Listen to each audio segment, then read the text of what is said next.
Hey, what's up, everybody? So today I want to do a review of the 2004 Godzilla. I gotta say, I love it. I got it for a good price a couple years ago for, I think, like $65, $75 at anime stores. So you know that they hiked the price up like 10 bucks to get some more money for themselves. It was worth it. I don't like that it doesn't really come with anything, but then that's a big thing with SH Monster Arts, is that sometimes they just don't, and you have to buy auction sets, or like with the Kiryu, some people said that they just bought King Ghidorah and then use those lightning effects for that. Is it the best? I mean, yeah, but do I wish it came with more? Yes. But anyways, let's get into the sculpts. So as usual, we're going to start at the head and the neck, and I gotta say, other than the dorsal fins, this is my favorite part because I love the neck and I love how it lays out. I love this design.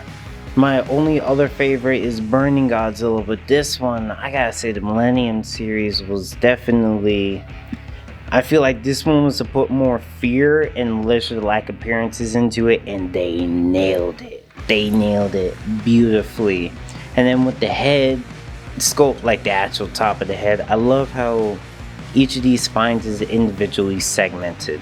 And then we got the little itty bitty ears, and we got a painted eyes, yellow with the black. I don't even know if it's popping up on camera.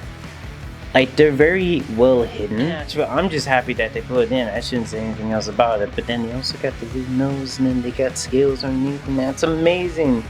My one problem with the head sculpt is just my figure's problem. As you can see, the left side is warped. It's not a perfect mouth, but at least I got one. And I love the teeth, I love the tongue. Everything in here is highly detailed and painted. And then we even get a poseable tongue. And yes, there is even detail under said tongue. The beautiful sculpting never seems to end, as it just goes... I don't even know the word, how it goes into flat, scaly to rough and bumpy chest with the beautiful divide. I don't even know what that's called other than the sternum, but maybe it's a thing that lizards have. And then we get into the side of the shoulders and how the scales aren't perfect, and that's a thing I love. Each and every single one of these scales is scaled differently. And then I love how at the shoulder it's like, you know, either he rubs into something, or maybe it's just a lot of friction up there. That's the same thing. Or something happens and it just literally, he gets more scales up there, and as you go down it's just less and less. And I love that deviation. And then there's also subtle shading. I don't know if it's picking up on camera, but there's green right here, and then it goes on the front on this arm, and then on the other arm it goes on the front, middle, kind of spreads to the back, but then it stays on the bicep and then goes to the thumb, or the, let's say, the third joint. And then the nails are just wonderful. The beautiful thing that I love about this is, I gotta say, the transition. It's a typical Godzilla belly that sloped down that I see where you guys designed from. I never really looked at the sky. It's a shading.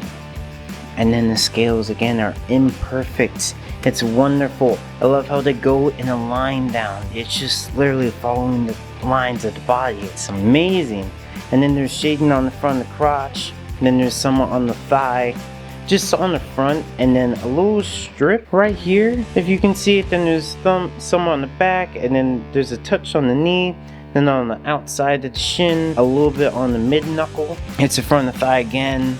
And then it goes to the back of the hip, and then on the outside of the shin, I think it kind of dissipates. Each of these figures are shaded just an itty bitty bit different, just a little bit. Even the Kiryu somehow. I don't have another one, but I know that they're able to do that. And that one, the other ones have to have a little itty bitty bit of difference. I think this is this whole segment is, of course, the typical SH Monster Art, to where it doesn't move, so that's understandable. One thing that I love is that, and the other thing that kind of annoys me is maybe the camera is picking up, but there are individual slots for each of these dorsal fins, and that just means that they know that they can put effort into this, because there's no way in the heck that you are going to paint these fins this beautifully without having to take it off. And then learning that they're all separate is just amazing. So the first thing I do want to point out about the articulations, do remember the jaw. With the head, it's kind of limited, kind of. Up and down just as much as it needs or can do. You can stress it, but then again, do know that you might scratch the paint, so be careful, be careful. And then the second joint is, oh my gosh, it's very nice. Third one, you get a lot more than if you use all three of them. You get there. Going to the chest, arms, and waist, this is where mine has another problem. It's loose, let's say. There's no click, there's no pop, so do know that I'm not going to fully extend this, because this arm pops out if I move it too much. This waist, if I hold the figure by this, it likes to pop out. And then I'm pretty sure same with the left arm, but this is just mine. I looked at the joints, it looked like they were open. It looked like maybe they were in the sun too long, I don't know. Let's just do left and right. You get a decent amount. For the whole Godzilla, this is nice. And then you get a wonderful, try not to stress it, wonderful down. And then going back up. Yep, exactly. It came off. So I'm actually just gonna do the top off. My problem is it's too wide. You do get about 90. Nah, a little bit less than 90. You get a ball joint in here, which I'll actually show on this arm. It's a tiny one. I don't know if you can see it move, just a little bit. Then you get a double jointed arm. It can go to that far. And then you get a wonderfully articulated hand. I'm pretty sure it's on the ball joint that if you turn it, whichever direction the peg goes, then you can turn the hand. I have to say the legs, the articulation is the most interesting part of this model. So going out, it can, for some reason, the left leg goes out way more than the right. Maybe it's just the sculpting, maybe that's how they implied it to be, I don't know. But then going in, it's just him sitting straight up. He does do a full 360, but there's a little bit of paint scraping, just a itty bitty bit right there. So I'm not gonna push it that far, just know that he can. And then going back, you can go that far. You can do almost a back kick. And the knee is just the basic Godzilla. Not that much, but where the legs really shine is the freaking ankle. I mean, look at that. It moves an insane amount.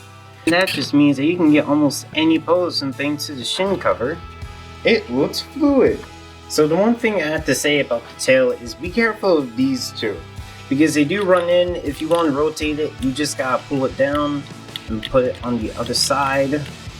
But then do know that that's not how these fins were made. It was meant to be on this side, just so that they can kind of be straight. So be careful of that. Careful not to push it too far, just like with anything. Then each of these segments is a ball joint, and I gotta say, this guy beats Kiryu by a long shot. I don't think he can curl as much, but he can definitely get some out with it. It is very nice. It is very stiff. I don't want to say stiff. It is held together strongly. Going side to side. Gonna go slowly with you by each joint. We get that for side to side. And oop, that just popped off. So I'm gonna leave it. And then going up to the tip of the fin. Yeah, pretty much. Very nice. Other than its imposing stature, let's see how it looks like with other SH Monsters figures and Fenets. With him sending that to Kiryu, it is definitely a animalistic Godzilla to a very human-esque, straight-standing Kiryu. The same can be said about the second version of Kiryu, and honestly, I like this one a lot better just because it's a darker and darker color scheme. Here he is next to Phoenix, which Phoenix, just a little bit towers over him. And I gotta say, this is definitely a piece that I love to see on my shelf. And that is it for the video. I love this thing. I love the articulation, I love the painting, I love the sculpting, and I love seeing these two next to each other, knowing that they were in the same movie. That is just a blessing. And I love to add the second Kiryu, as well, just to make this almost complete. But I do gotta say that if you want a Godzilla, I would suggest getting this one, or maybe the first Heisei era, because they're both relatively cheap, I think. Again, I got this one for $65–$75, so it is pretty pricey, but what you get knowing that you don't get anything else is pretty nice. So thank you guys for watching. Hope you have a nice day.